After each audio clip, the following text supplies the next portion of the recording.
மாபெரும் சபைகளில் நீ நடந்தால் உனக்கு மாலைகள் விழ வேண்டும்.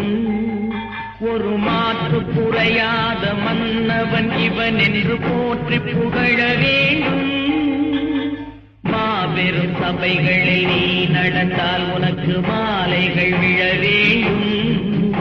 ஒரு மாற்று குறையாத மன்னவன் இவன் என்று போற்றி புகழ வேண்டும்.